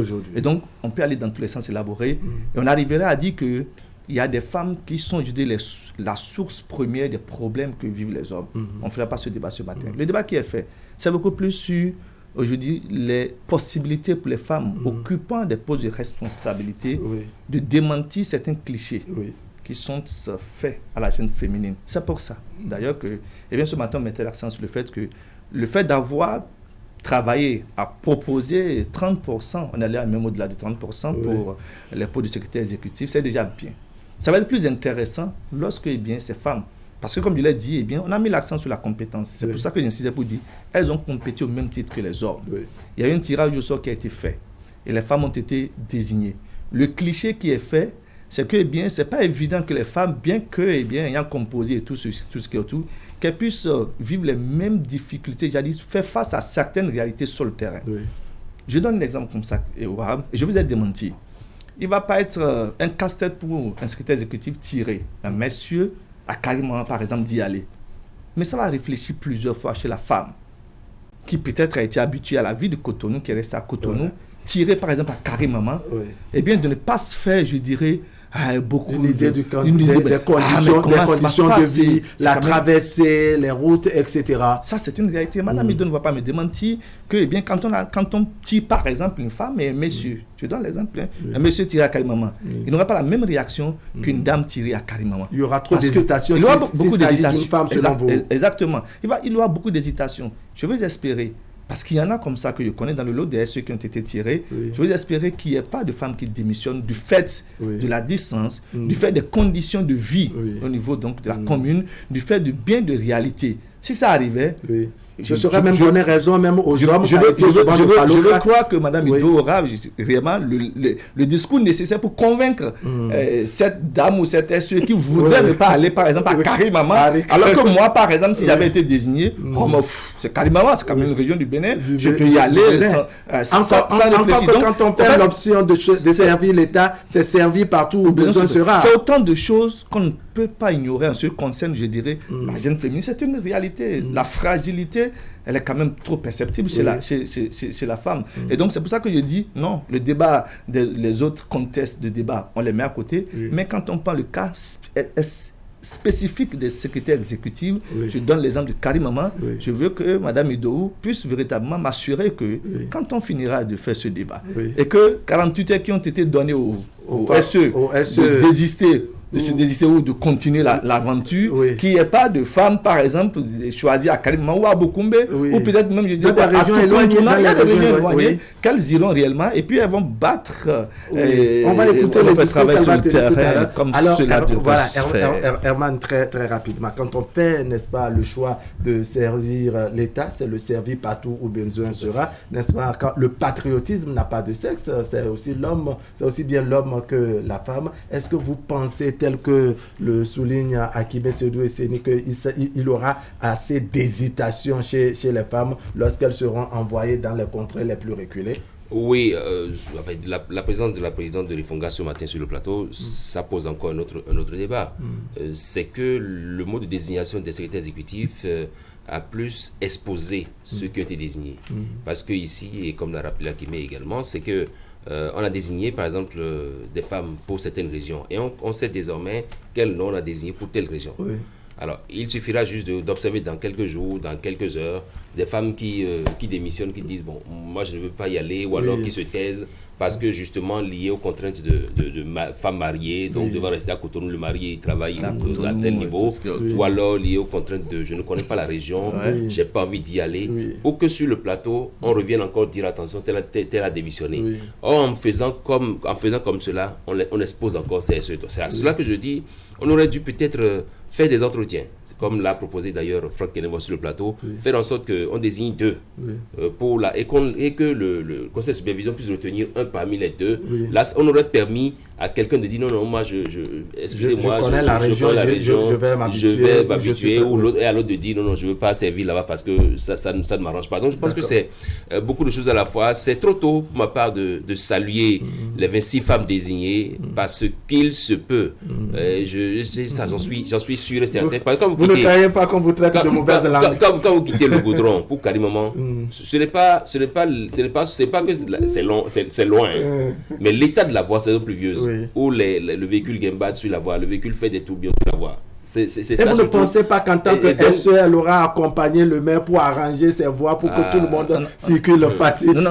Nous n'en sommes pas encore à l'étape de ce qu'elle va faire sur le terrain. C'est-à-dire les conditions. De comment elle va s'y rendre. Comment elle va s'y rendre. C'est quand même pas rien. C'est Karimama. Et n'oubliez pas ce que c'est que Karimama. Karimama, c'est quand même, je ne dirais pas une petite commune, c'est quand même une commune. C'est une commune ordinaire. On connaît le budget de la commune de Karimama. On connaît les conditions de vie de Karimama. Madame Léontine me dira pas le contraire parce qu'elle a la chance certainement de faire un tour. Et si elle va être honnête, c'est que quand elle est rentrée, elle a soufflé pour dire attention, ça c'est une région ça. Les Bitago sont passés par endroits. Attendez, ce qu'on dit, ça a l'air de rien, mais c'est une réalité qu'il faut vivre. Et je veux, comme je l'ai dit, espérer qu'on ait encore des femmes. Madame Wassangari reste un exemple. C'est un spécimen rare, Madame Wassangari. Madame Léontine Idowu l'a souligné tout à l'heure. Parce que moi j'ai eu la chance de côtoyer cette dame et j'ai vu qu'on a fait la tenue tête au masculin pour bien de choses et un rapport avec le développement de sa commune. Elle ne s'est pas très passive au tenue tête, mais c'est pour des questions essentielles. Je veux compter parmi les SE des dames à l'image qui ont le charisme de Madame Wassangari. Et je serais fier de savoir que la lutte qui est faite, le fait que le chef d'État ait choisi de travailler à une discrimination positive, qu'il a bien fait de penser à cette chose. Autrement, les démissions... Il ne faut pas décourager le chef de l'État qui soutient les femmes. Il ne faut pas décourager ici dans le rang des femmes. Voilà, il ne faut pas décourager les organismes internationaux et nationaux, n'est-ce pas, qui militent en faveur des droits de la femme. Madame la Présidente, quelle est votre réaction? Vous voyez des inquiétudes soulignées de part et d'autre. Emma Naniambossou, Akime. Tout ce qu'Aniambossou et mon frère viennent de dire, c'est une réalité du terrain. Mais le problème qui se pose ici, il s'agit d'une forme de concours, ce n'est pas une affectation, c'est pas une affectation. Pour qu'on interprète cela comme une sanction. J'espère que mes soeurs ont discuté avec les maris avant de déposer les dossiers. Si c'était une affectation, je dirais encore autre chose. Est-ce que vous Madame Ideo, je vous donne rapidement un détail. Oui. C'est qu'il y en a qui ont été désignés à l'étape de présélection, qui ont été désignés, qui ont dit, moi je choisis comme zone. C'est un peu comme quand on allait au CEP, au CFEB. Vous désignez les collèges où vous souhaitez être classé. Mais elles n'ont pas été classées dans ces collèges-là. Elles ont été classées ailleurs. C'est là le souci, en fait. Non, je suis d'accord avec vous. Nous sommes au mois d'avril. Bientôt, ça va être la fin de l'année. Ces femmes ne trouveront une bonne solution qu'avec leur conjoint. Parce que moi, j'espère qu'ils avaient discuté. Parce qu'il y a 77 concours. Oui. Et c'est un concours. Oui. Comme vous le disiez tout à l'heure, avant, je ne sais pas aujourd'hui, quand vous voulez rentrer à la fonction publique, on vous donne un document et vous signez. Partout besoin sera. Servi partout besoin sera. Déjà, dans leur réflexion, elle peut se dire, je peux me retrouver à Karimama. Ou n'importe où. Comme je peux me retrouver à Cotonou. Au cas où je me retrouverai à Karimama, on fait quoi? Parce que il y a encore dans ce débat les enfants. Il y a le mari, il y a les enfants. Et il y a les tests, je ne sais pas si ça a changé, qui parlaient de 50 km, tout ça là. Donc, je ne sais pas si c'est encore valable. Donc, il va falloir discuter avec les conjoints pour trouver une solution. Au cas où la femme irait, partirait-elle avec les enfants? Si tel est le cas, dès maintenant, il faut que les gens commencent à réfléchir pour pouvoir faire des transferts aux enfants. Parce que les enfants... Transfert pour la scolarisation dans le lieu d'accueil. Les enfants aiment être avec leur mère que d'être avec papa. Parce que le père, il a beaucoup de choses. C'est un détail non négligeable. On va permettre à la c'est un détail non négligeable. Donc, il faut penser à tout ça. Moi, je dis, c'est un concours. Et c'est le moment est venu pour que nos sœurs fassent d'efforts. Parce que si ce que mes frères sont en train de dire, si cela s'avère une vérité, ça va être compliqué. Ça risque d'émousser l'ardeur des gouvernants, n'est-ce pas, qui travaillent. Et vous qui militez pour... Nous faisions pression tout le temps. Il faut tenir compte des femmes. Il faut tenir compte des femmes. Surtout, il n'y a pas de développement sans femmes. Quand ces femmes seront à côté des mères, moi je parie qu'il y aura un plus. Est-ce que vous voyez? Donc je souhaiterais qu'on les aide. Par exemple, dans le transport. Qu'on renforce leurs capacités. Non, les capacités, elles ont des capacités comme les hommes. Est-ce que vous voyez? Moi, sur ce plan de compétences, moi, je ne doute point. J'ai déjà entendu une qui dit « Je vais au nord, j'irai ». Une autre, je l'ai appelée hier soir. Elle m'a dit « Je ne suis plus au nord, je suis même déjà à Porto Novo. » J'ai dit « Tu penses quoi ?» Elle m'a dit « Je ne désisterai pas. » Ça, c'est bien. Malheureusement, j'ai la liste, mais je n'ai pas... Tous les contacts. Tous les contacts, sinon depuis 4 jours, j'allais déjà appeler toutes les 26 femmes. Vous n'avez pas encore appelé celle de Karimama? Celle de Karimama, je n'ai pas leur contact. Et j'ai même dit ça dans mon message. C'est quand les gens ont lu mon message, c'est hier, l'une d'entre nous a pu trouver le numéro de celle dont je parle. Et elle me l'a envoyé. Et je l'ai appelé. Vous voyez? Donc si j'ai les numéros, moi je vais leur parler. Et s'il y a des problèmes, ensemble on va essayer de trouver des solutions pour que ces femmes-là ne désistent pas. Je vous ai dit tout à l'heure, il y a 403. Vous le savez mieux que moi. Donc il y a encore la réserve. Et parmi la réserve là, il y a plus d'hommes que de femmes. Est-ce que vous voyez?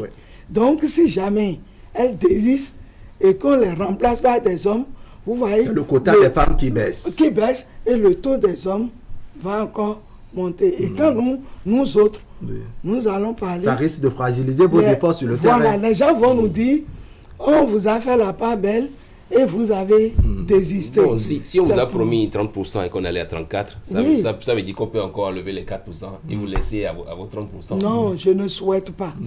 Je veux plutôt aller à 35, 36. Ah, d'accord. Donc, moi, pas en avant et non ma en arrière. présence ici ce matin, c'est que j'exhorte mes soeurs à ne pas désister. Le travail, c'est le travail. Et quand on passe un concours, il faut s'attendre à tout. Et pourquoi cela est arrivé? Comme il a si bien dit, on peut prendre 2 et on va... Quand on va faire ça encore, vous allez entendre dans les prochains jours qu'il y a eu la corruption, qu'on a favorisé tel par rapport à tel. Je suis sûr que, comme ces derniers temps, il y a eu beaucoup de concours qui ont eu des problèmes. C'est ça qui a fait certainement qu'ils ont pris des dispositions jusqu'à jouer comme à la loterie nationale pour que les jeux soient clairs, pour que tout le monde soit conscient. Ce que moi je pourrais demander ici, on ne sait jamais. S'il y a une, par exemple, de Karim Maman, qui souhaiterait aller quelque part, et celui qui est allé là souhaiterait intervertir les pauvres. Voilà, les pauvres. Si les gens peuvent favoriser ça encore, je crois que ça arrangerait. Alors, ce serait le dernier tour de table. Ça, c'est toujours en faveur de la jeune féminine. Il faut toujours les manager. C'est pour ça que je disais que... Puisque nous vous manageons à la maison. Voilà. Pourquoi vous ne voulez pas nous manager? Alors,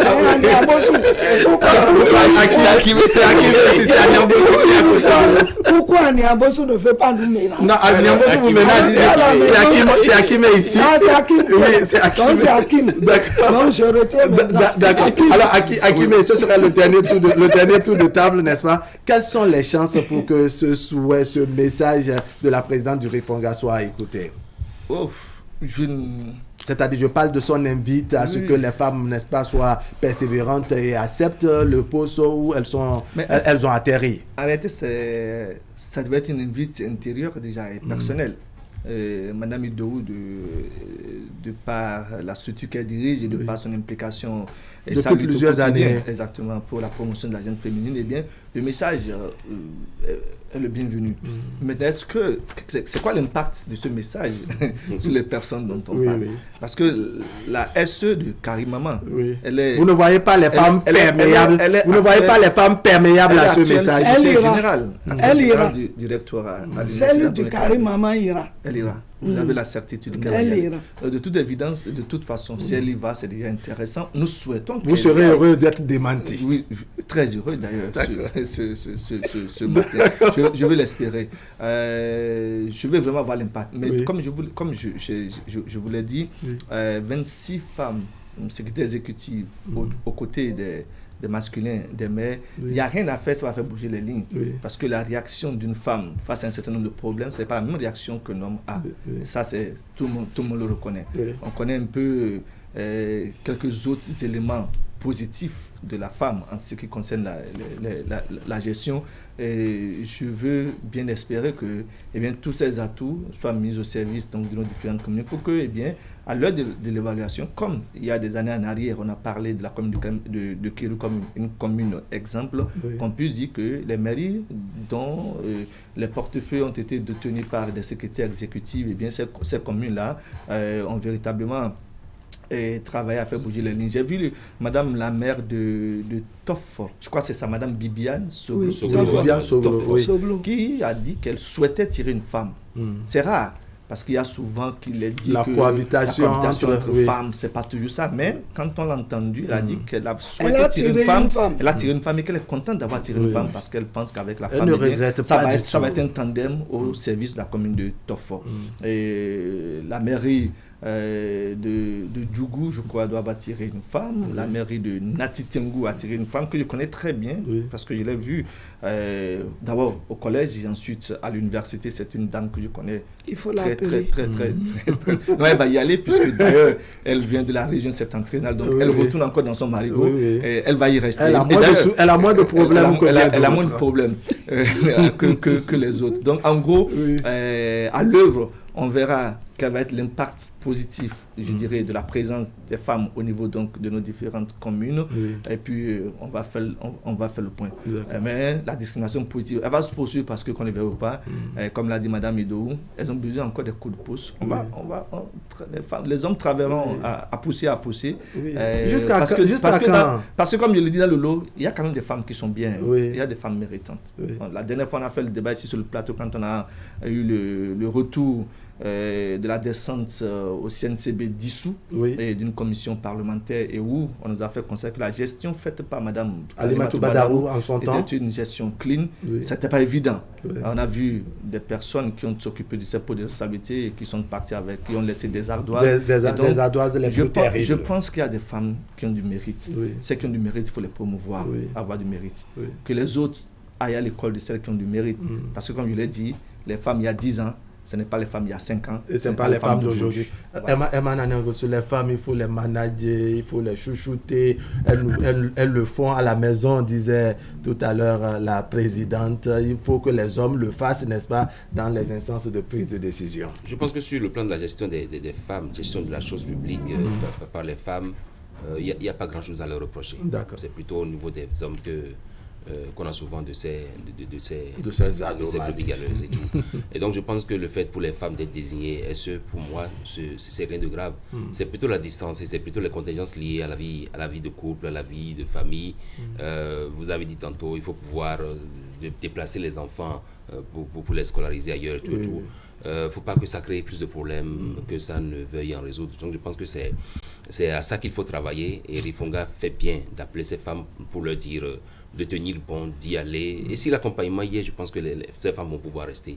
Tout ce qu'il faut leur souhaiter, c'est qu'elles puissent faire le job et bien faire le job parce que effectivement, la femme, la jeune femme aujourd'hui n'est pas celle qui est à côté de moi parce qu'elle a une certaine expérience, parce que les données changent. La vie de jeune aujourd'hui au Bénin, on veut vite gagner de l'argent sans pouvoir... Et on veut faire trop chichi, aussi. On ne veut pas traverser les régions où il y a assez de poussière. En même temps qu'elle les encourage à les servir, il faut qu'elles puissent également travailler à leur dire, une fois là-bas, de pouvoir leur faire honneur.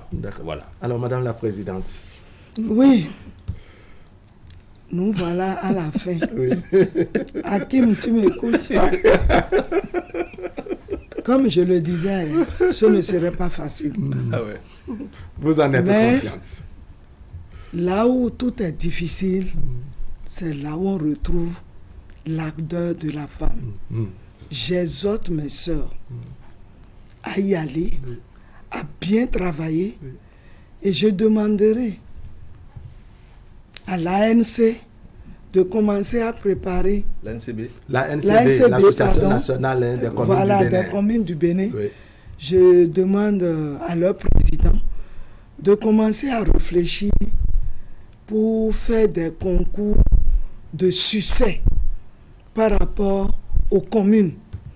Et nous allons voir d'ici à là, les communes des femmes, comment ça s'est passé. Parce que les meilleures communes, il va falloir leur donner des prix. Et les communes occupées encore par ces femmes-là, on doit regarder quelle est la différence avec les autres communes. Parce que c'est quand il y aura des choses comme ça que les gens, les hommes et les femmes seront aptes à travailler pour le développement. Parce que c'est une affaire de complémentarité. Ce n'est pas une affaire d'hommes, ce n'est pas une affaire de femmes. C'est un problème de développement. Et le développement se retrouve à la base.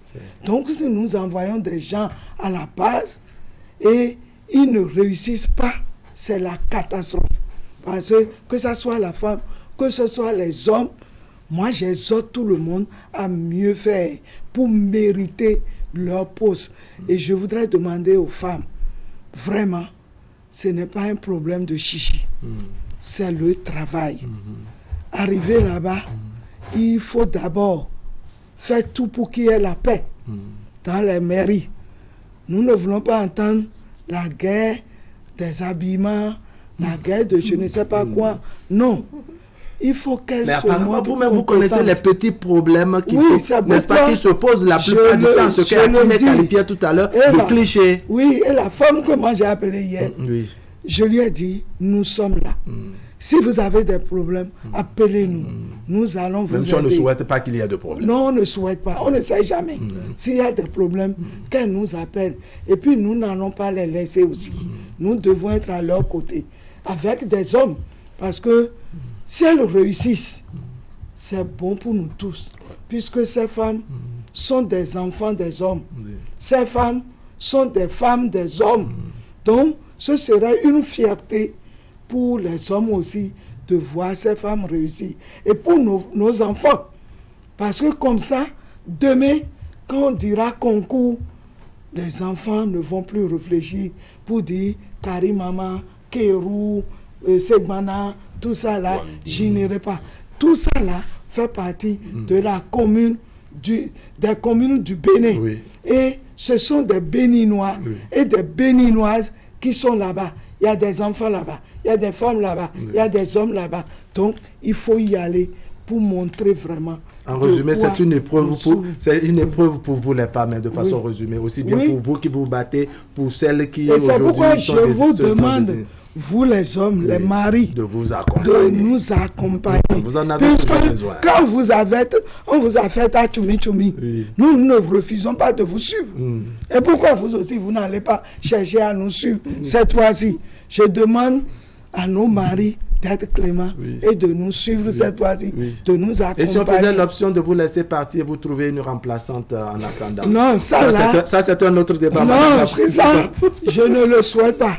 Et je demande à toutes les sœurs béninoises, si une sœur va pour remplir sa tâche et qu'on vient les voir, de les renvoyer. Ils n'ont qu'à aller à la maison préparer à manger aux enfants. On fera le débat sans doute vendredi, n'est-ce pas, sur les choses que ce message pense. Madame Léontine Idéou, merci beaucoup. Vous êtes la présidente du Rifonga Bénin. Avec vous, nous avons parlé, n'est-ce pas, du quota, n'est-ce pas? Si le mari est fonctionnaire à Cotonou, il faut bien qu'on puisse aussi l'affecter là-bas. Ce qu'on appelle rapprochement de conjoints. C'est ça. Puisque nous vous suivons. Sinon, il va se chercher une remplaçante avec juste... Pour combler le vide, la nature ayant horreur du vide. Akime Seydou Oseni, merci. N'est-ce pas? Eban Adiambosu, on va recevoir il n'y aura pas trop de vide.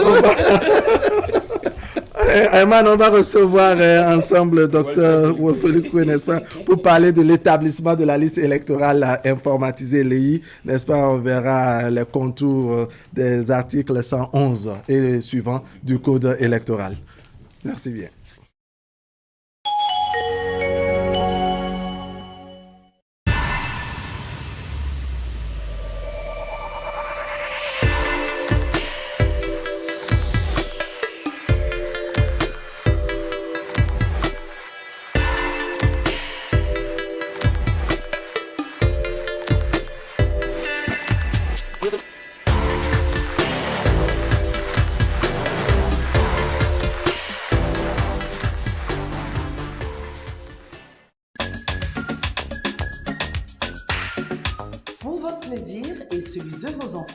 La découverte des trésors royaux et de l'art contemporain du Bénin se poursuit avec l'atelier de pratique artistique. Public et gratuit pour vos enfants de 4 à 12 ans, c'est tous les samedis et dimanches à l'espace animation de l'Expo Art du Bénin de 10h à midi et de 14h à 16h à intervalle d'1 heure par atelier. Inscription à l'accueil au www.expoartbénin.bj/atelier-pédagogique. Renseignements au 00229 56 98 10 82.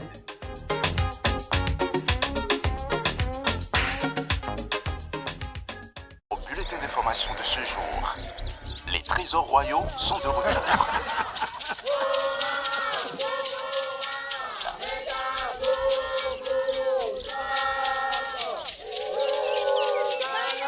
Décodeur mis derrière 95 000.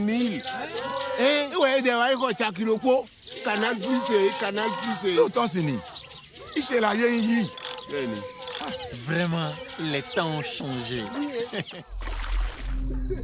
Un trésor vous attend chez Canal Plus. En ce mois de mars, le décodeur HD est au prix de 1000 francs CFA seulement dès la formule évasion. Rendez-vous dans le point de vente le plus proche de chez vous ou appelez le 70 57.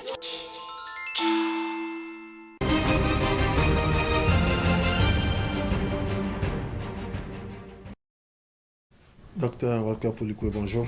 Oui, bonjour. Bienvenue sur le plateau d'Actu Matin. Merci. Emmanuel Niambossou, Dourales Sedles, c'est avec vous. On parle des articles 111 et suivants du Code électoral. C'est consacré, bien entendu, à l'établissement de la liste électorale informatisée. Oui, parce que l'actualité s'y prête bien. Et d'ailleurs, il y a un élément qui a été tourné depuis le jour, qui nous a présenté un peu la situation de l'enrôlement ou de l'actualisation de la liste électorale informatisée en cours en ce moment.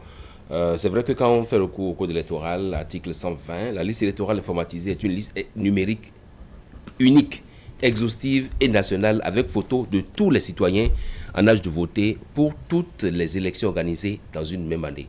Je livre l'alinéa 1 de l'article 120. Nous avons un plateau, Dr Folikwe. Dr Folikwe, qu'est-ce qu'il faut entendre alors par la liste électorale informatisée? Alors, comme vous venez de le dire, la liste électorale informatisée a été définie par la loi numéro 2019-43 du 15 novembre 2019 portant code électoral. Alors, suivant les dispositions de l'article 120 de cette loi, il est dit que la liste électorale est une liste numérique, unique, exhaustive et nationale avec photo de tous les citoyens en âge de voter pour toutes les élections. Je m'en arrête là. Parce que c'est là que se trouve véritablement toute la quintessence de la liste électorale informatisée. Alors, au regard, bien sûr, des dispositions de la loi, il faut comprendre que cette liste prend en compte les personnes en âge de voter et qui ont exprimé justement le désir d'aller au vote en allant se faire enregistrer ou enrôler au fin d'exercer ce droit. Oui, on poursuit. Elle est une liste exhaustive avec photo de tous les citoyens de voter, comme vous l'avez dit. En tant que tel, le processus, puisque c'est confié à la NIP et les tests sont également prévus, qu'est-ce que la NIP est en droit de faire? Qu'est-ce que la NIP doit faire? Qu'est-ce qui figure au cahier de charge de la NIP en ce moment? Qu'est-ce qui est attendu de l'Agence nationale d'identification des personnes? Alors, je crois qu'il faut d'abord être heureux de savoir qu'il y a eu un changement de paradigme dans l'opération de confection de la liste électorale. Alors, pour comprendre l'importance de la mission qui est confiée aujourd'hui à la NIP, il est important de remonter à l'histoire. Alors, qu'il vous souvienne que la LEPI a été présentée dans ce pays comme un instrument pouvant garantir la transparence des élections. Mais l'expérience a montré que cet organe, cette liste, n'a pas été à la hauteur des attentes qui ont été placées en elle.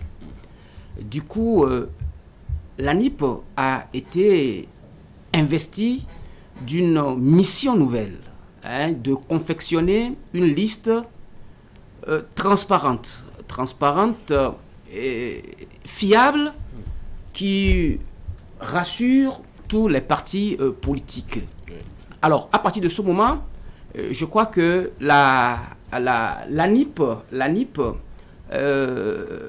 s'est donné pour mission de travailler sur les informations qui ont été mises à sa disposition par le COSLEPI, l'Agence nationale de traitement, mais également la liste des opérations issues du RAVIP. Oui, tel que vous l'avez dit, donc ça veut dire qu'il n'y a pas que la NIP qui soit acteur de cette actualisation. Il y a d'autres acteurs aussi qui sont impliqués. Très bien. Quelle est donc la responsabilité de ces acteurs-là?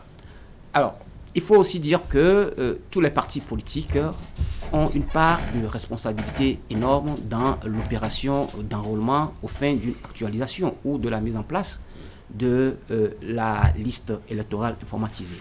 Alors, parlant d'abord des partis politiques, je crois qu'il est de leur responsabilité d'appeler leurs partisans et de les sensibiliser sur l'importance de la liste électorale. Parce que cette liste, quoi qu'on dise, si elle est fiable, si elle est garante de la transparence des élections, je crois que tout le monde aura intérêt à vouloir se faire enregistrer. Voilà. Ça veut dire que ce à quoi on assiste, parce qu'il y a par exemple des partis politiques qui appellent leurs militants à aller se faire enrôler, à aller vérifier le processus tel que c'est fait en ce moment. Ça veut dire que ces partis politiques sont en droit de faire ce qu'ils sont en train de faire en ce moment. Effectivement, ils sont en droit. Et sinon, il est de leur devoir même de sensibiliser ou d'appeler leurs citoyens à se faire enrôler. Voilà. Si vous avez fait un tour un peu dans les centres de... Je n'ai pas fait de tour, mais j'ai parcouru un peu les journaux. Je crois que l'opération, pour le moment, se déroule très bien.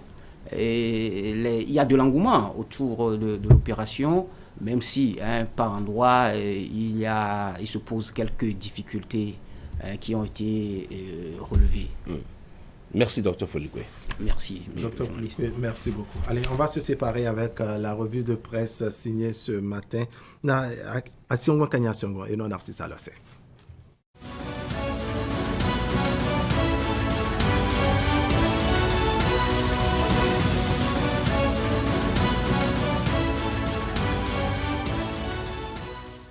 À toutes et à tous, bonjour.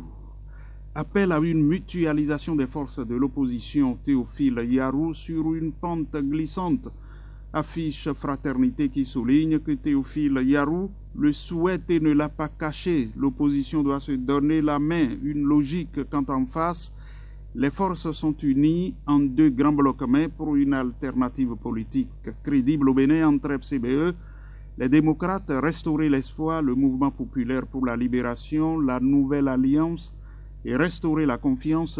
La fusion est tout, sauf une évidence, du moins, estime le journal, si la vision de mutualisation des forces de l'opposition est déjà réciproquement partagée. Emprunter cette piste aura le mérite de donner une certaine clarté au paysage politique et de resserrer un peu plus les rangs au sein d'une opposition qui, avec les attaques de Yarou envers les autres leaders de l'opposition, ne cesse d'étaler au grand jour ses divergences. La preuve, l'adepte de la mutualisation des forces de l'opposition est curieusement le même qui met en exergue une catégorie de partis ne partageant pas les mêmes idéaux que le régime en place. Et pour le pouvoir à la base, l'autre quotidien estime qu'en procédant jeudi dernier à Cotonou au recrutement des secrétaires exécutifs des communes, le gouvernement a ainsi introduit l'une des rares réformes intervenues depuis des décennies dans la gouvernance locale. On s'accorde souvent en effet à reconnaître qu'en dehors de l'organisation à échéance régulière des élections des conseillers et des maires, la décentralisation n'a presque rien apporté aux populations. La démocratie à la base semble avoir pris son envol. Mais le développement local qu'elle est censée impulser est toujours attendu. Comme elle en a coutume, écrit ce jour l'économiste du Bénin, la commission de l'UMOA, à travers son département des politiques économiques et de la fiscalité intérieure, vient de publier l'édition 54 de la note de conjoncture économique régionale dans l'Union. Bien que le Bénin ait enregistré des performances dans plusieurs domaines au même titre que les autres pays, son commerce extérieur s'affiche en baisse. La même commission qui, selon Bénin Intelligent, loue les mérites de la NPME. Le journal renseigne qu'un chèque d'1 million de francs CFA à un tableau de félicitations, c'est le prix que l'Union économique et monétaire ouest-africaine a décerné à l'Agence nationale des petites et moyennes entreprises à l'occasion de la 2e édition du concours Tremplin Start-up, orienté vers les entrepreneurs des 8 pays de l'espace.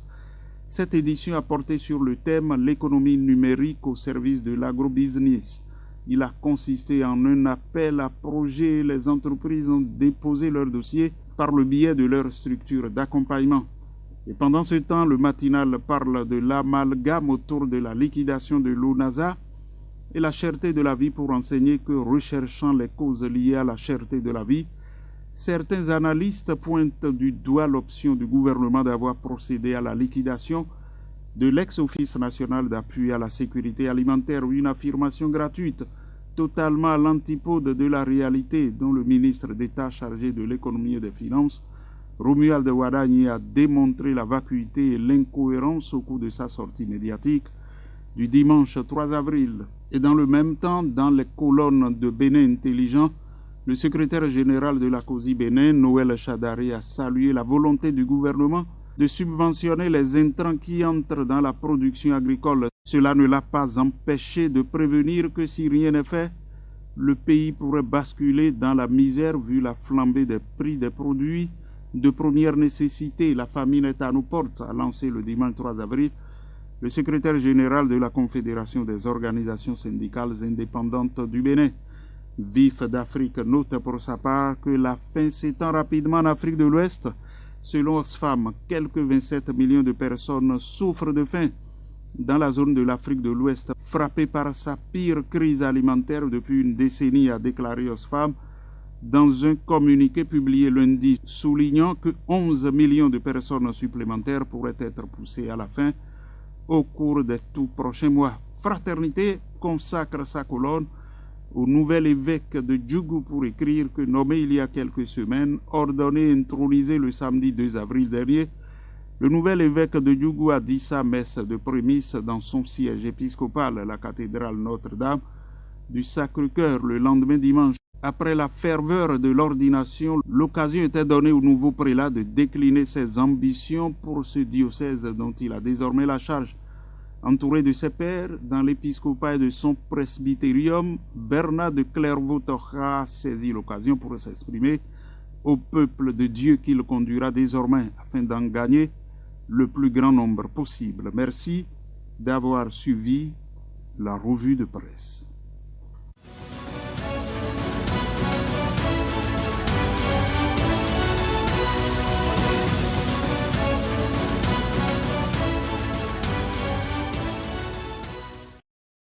Voilà, ce serait tout pour aujourd'hui. Merci de nous avoir suivis. L'information continue sur Canal 3 Bénin. À 11h, vous aurez un autre bulletin et à 13h, la grande édition de la mi-journée présentée par Éric Guédénon. Allez, portez-vous bien.